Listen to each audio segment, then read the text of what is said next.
నా కళ్ళలోకి చూస్తేనే చంద్రోదయం, నీ చూపుతోటి నన్ను తాకుతుంటే తనువంత సూర్యోదయం. ఇలాగే ఇలాగే మనం ఏకమయ్యే క్షణాలే కదా ఓవరం. రోజీ డార్లింగ్, నేనొచ్చేసా. సారీ డార్లింగ్, నేను ఇంతసేపు సీక్రెట్ గా లోపడుంచినందుకు ఐఎమ్ రియలీ సారీ.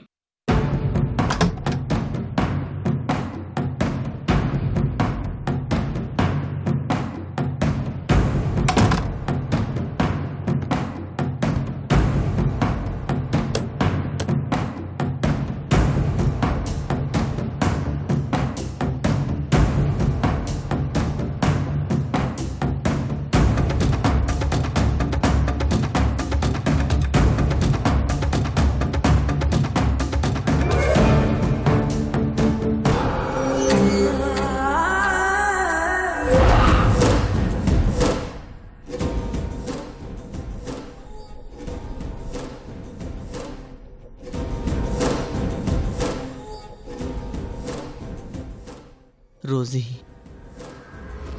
ఎంత అందంగా ఉన్నావే.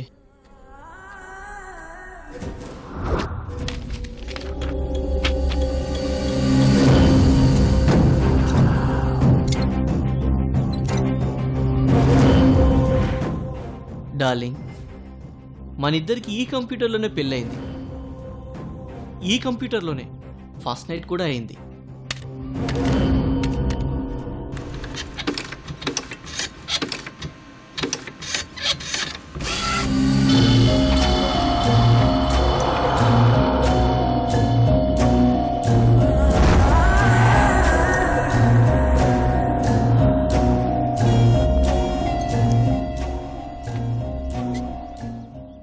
మనకు బిడ్డ పుట్టింది కూడా ఈ కంప్యూటర్లోనే. ఇలా ఎన్నాళ్ళు నేను ఊహలో బ్రతకాలి రోజీ? నీ ఫోటోని ఇలా మార్ఫింగ్ చేసి నీతో నాకు పెళ్లి జరిగినట్టు నేను ఎన్నాళ్ళు ఇలా ఒంటరిగా ఉండాలి? అడిగేస్తా. ఈరోజు రోజీ మేడంని అడిగేస్తా, నిన్ను పెళ్లి చేసుకుంటా.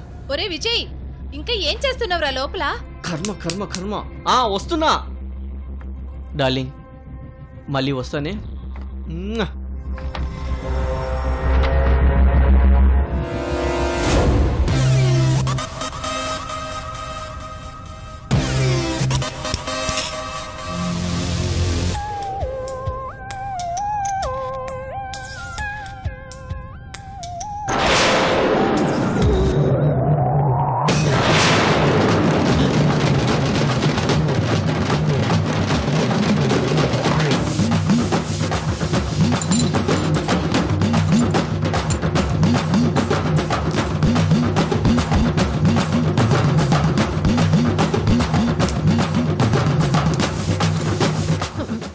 ఒరే తమ్ముడు, మనం కరెక్ట్ టైంలోనే వచ్చామంటావా? నీకెందుకు వచ్చిందా డౌట్? ఎందుకంటావేంట్రా? అసలు ఆవిడ చేతిలో గన్నుంది. మనం చెప్పే విషయం లేదన్నా తేడా వచ్చిందనుకో, ఆ గన్నుతో మనల్ని పిట్టల్ని కాల్చినట్టు కాల్చి పడేస్తుంది.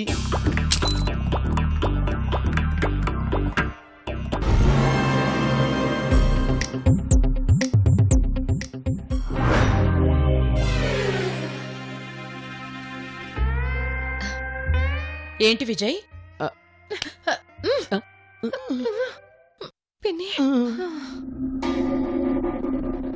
మేడం, మీరేంటి గన్ను పట్టుకుని ఇలా?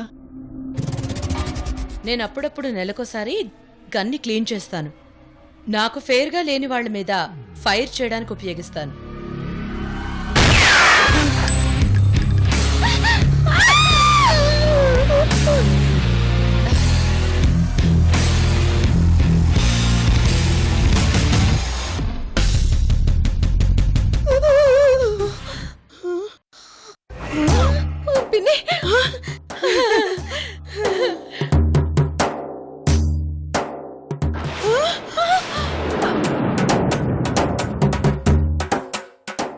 కొంచెంలో తప్పించుకున్నాను.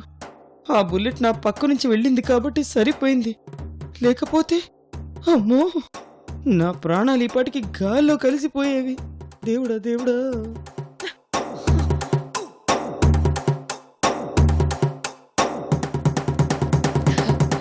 భయపడకు, నిన్నేం చెయ్యనులే.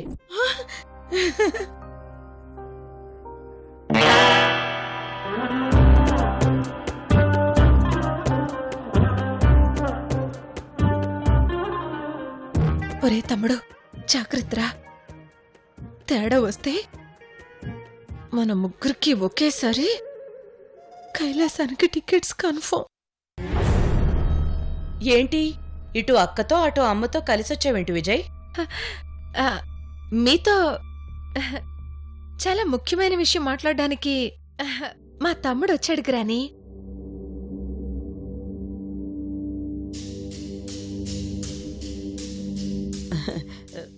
ఒక విధంగా మన బంధాల్ని ముడివేసే మ్యాటర్ అత్తమ్మా. మన బంధాల్ని ముడివేసే మ్యాటరా? ఏంటది? ఆ విషయం విజయ్ చెప్తాడు. ముందు విజయ్ మాటలు వినండి.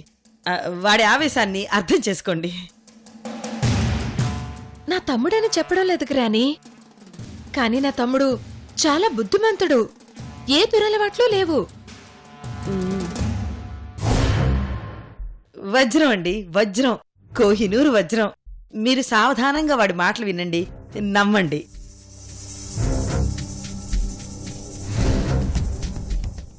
చూడు విజయ్, నువ్వేం చెప్పినా నేను ఇంతవరకు కాదనలేదు. విషయం ఏంటో చెప్పు. ఒరే నాన్న, అత్తయ్య అడుగుతుంది కదరా, చెప్పరా.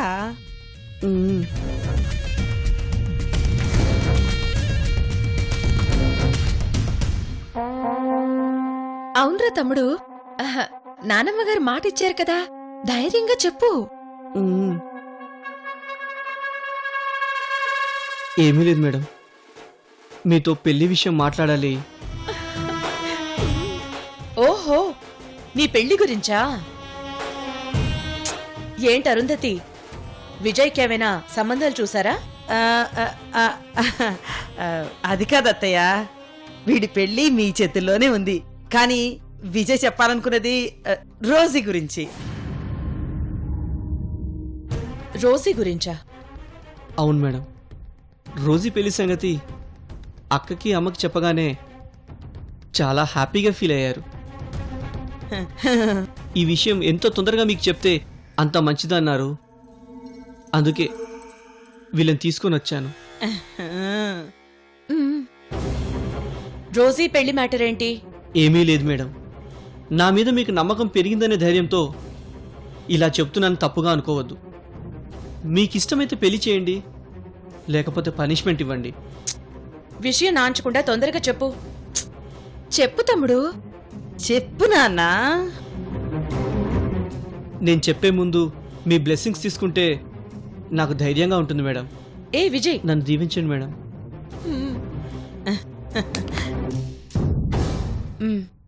ఇప్పుడు చెప్పు, ఏంటి విషయం? ఏమీ లేదు మేడం, రోజీకి లోకికి తొందరలో నిశ్చితార్థం ఏర్పాటు చేస్తే బాగుంటుందనిపించింది.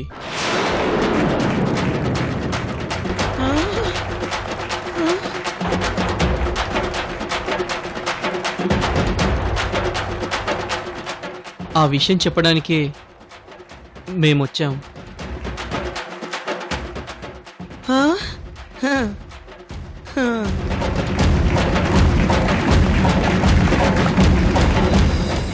మేడం, నా ఆఫీస్లో వర్క్ చేసే వర్కర్ నాకు సలహా ఇస్తున్నాడేంటి అని ఆలోచిస్తున్నారా?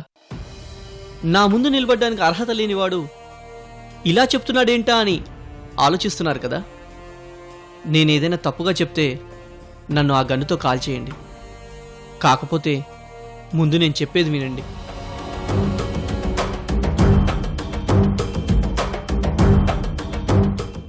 ఇప్పుడు మానసికంగా రోజీలోకి ఒక అండర్స్టాండింగ్ వచ్చారు. ఒకరంటే ఒకరు బాగా ఇష్టపడుతున్నారు.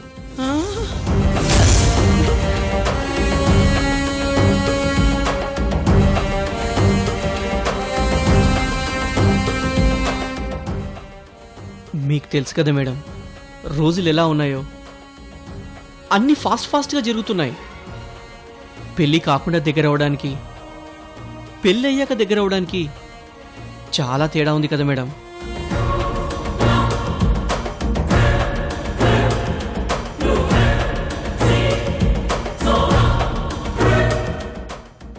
ఆల్రెడీ వాళ్ళిద్దరూ రూమ్లో ఒంటరిగా మాట్లాడుకోవడం నేను చూశాను.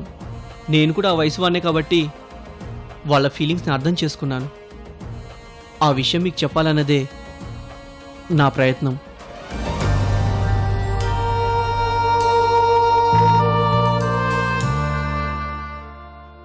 అందుకే మీరు వాళ్ళని తొందరగా అర్థం చేసుకొని తొందరలో పెళ్ళడుగులు వేయించాలనేది నా అభిప్రాయం.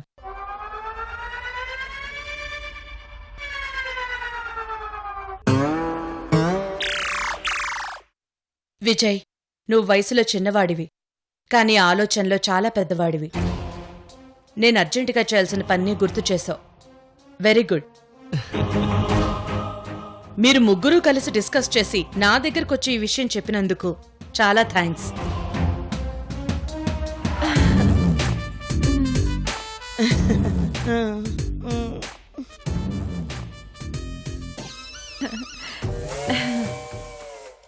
పిన్ని, వీడిచ్చిన ట్విస్ట్కి నాకేదో బీపీ డౌన్ అయినట్టుగా అనిపిస్తుంది. నాకైతే షుగర్ లెవెలే పడిపోయినట్టుగా ఉంది. వీడు చాలా తెలివిగా మన నోటి వెంట లోకి రోజుల పెళ్లికి సపోర్టుగా ఉన్నట్టు మాట్లాడించాడు. నేను అస్సలు ఆలస్యం చేయకూడదు. వెంటనే రోజీలోకి నిశ్చితార్థం జరిగిపోవాలి.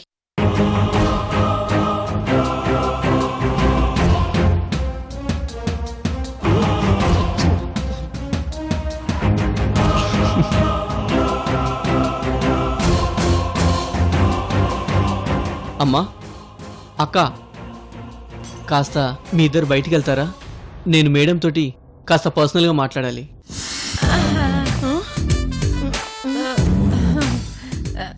పద పిన్ని. అలాగే.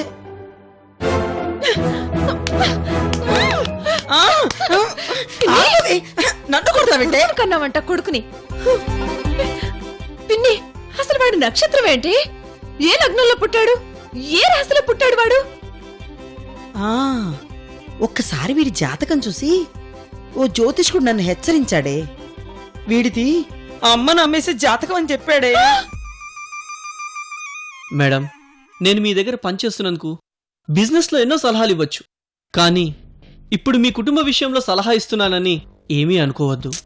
మీ కుటుంబం అంటావేంటి విజయ్? నువ్వెప్పుడూ మా కుటుంబంలో మెంబర్ అయిపోయావు. ఏం చెప్పాలనుకున్నావో చెప్పు. Thanks madam. అసలు ఏం చెప్పాలనుకుంటానంటే,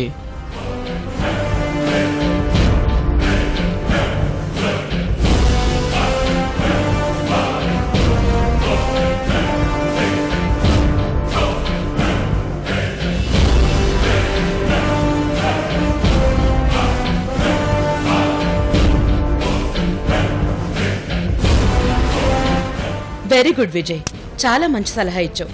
నువ్వు చెప్పినట్టే చేస్తాను. ఓకేనా? ఓకే.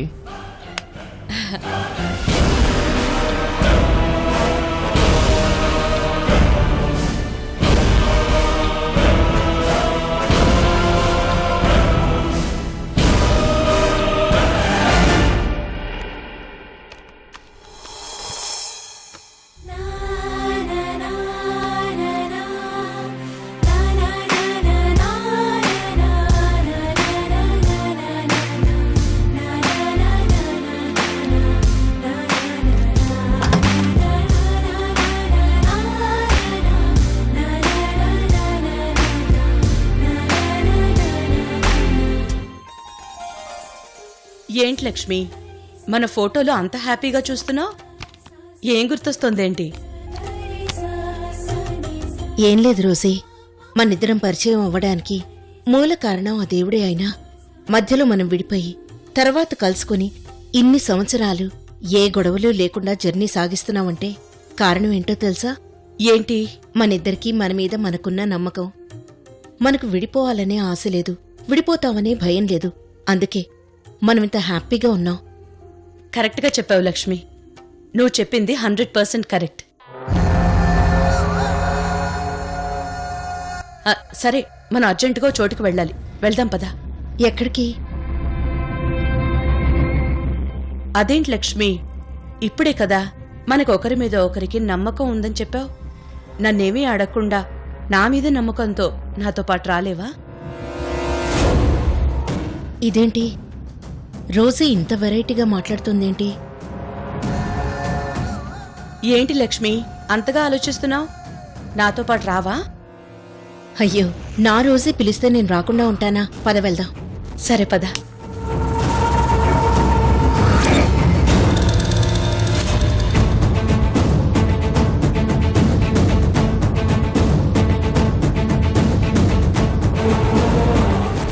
ఈసారి నేను వేసుకున్న ప్లాన్లో పాత్రలన్నీ నేను ఊహించుకున్నట్టుగానే నడుస్తున్నాయి.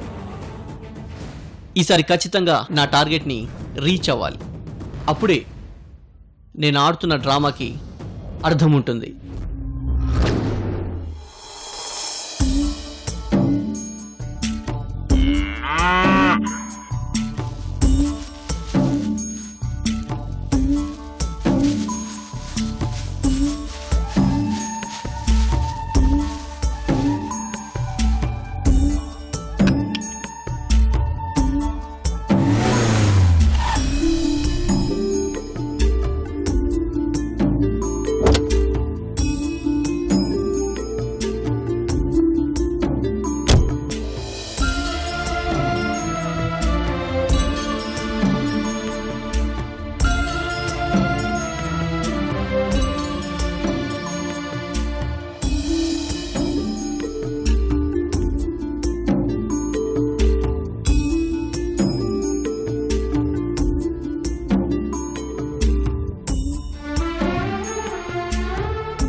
నమస్కారం స్వామి. నమస్కారం స్వామీజీ. నమస్కారం. ఈ రోజు స్పెషల్ గా ఆవుని పూజిస్తున్నారేంటి? చూడండమ్మా, గోమాతలో బ్రహ్మ, విష్ణు, మహేశ్వరులతో పాటు ముక్కోటి దేవతలు ఉంటారు. అందుకే గోమాతను పూజిస్తే వాళ్ళందరినీ పూజించినట్టే.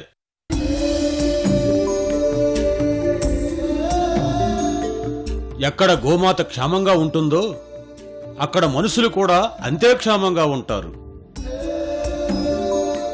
అందుకే గోమాతకి భిక్ష వేసి పూజించాను.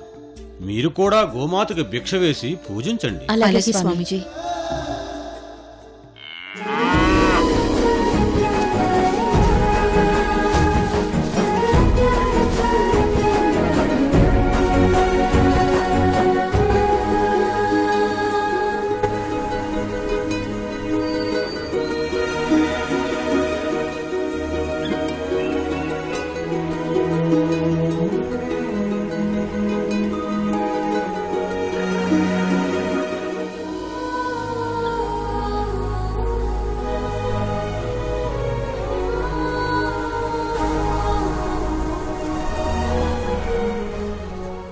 గోమాతను ఆశ్రమం చుట్టూ తిప్పించి తీసుకురండి. అలాగే స్వామీజీ.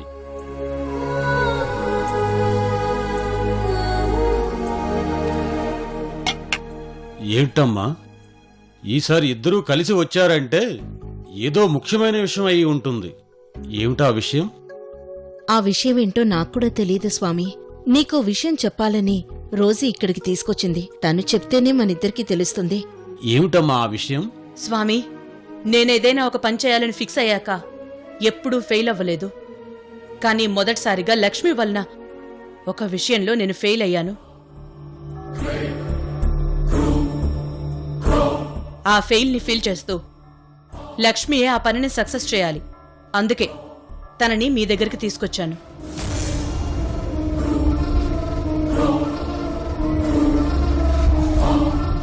రోజీ, నువ్వే విషయం గురించి మాట్లాడుతున్నావో నాకేం అర్థం కావడం లేదు. కొంచెం క్లారిటీగా చెప్పు. ఏం లేదు లక్ష్మి, ఇంతకు ముందు మన మనవరాలు రోజీకి లోకీకి నిశ్చితార్థం చేయాలని చూస్తే నువ్వే తెలివిగా ఆ నిశ్చితార్థాన్ని ఆపావు. గుర్తుందా?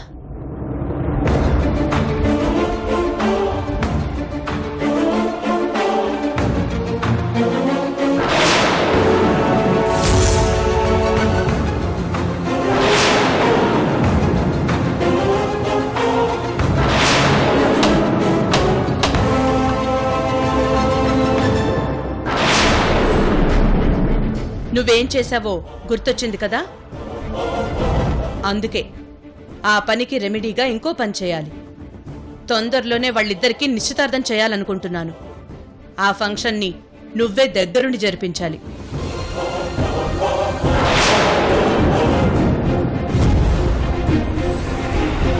రెండు కళ్లతో చూడొచ్చు గాని 2 నాలుకలతో మాట్లాడకూడదు లక్ష్మి.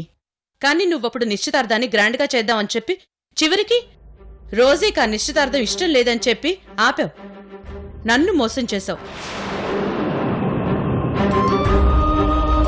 కానీ ఇప్పుడు రోజీ కూడా ఆ నిశ్చితార్థానికి ఓకే చెప్పింది. అందుకే త్వరలో వాళ్ళకి నిశ్చితార్థం జరిపిస్తే మంచిది.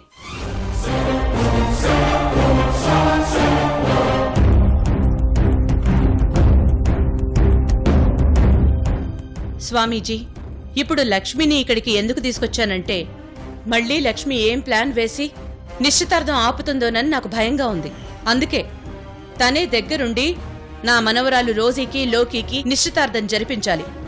అలా అని మీ ఎదురుగా తను నాకు మాటివ్వాలి.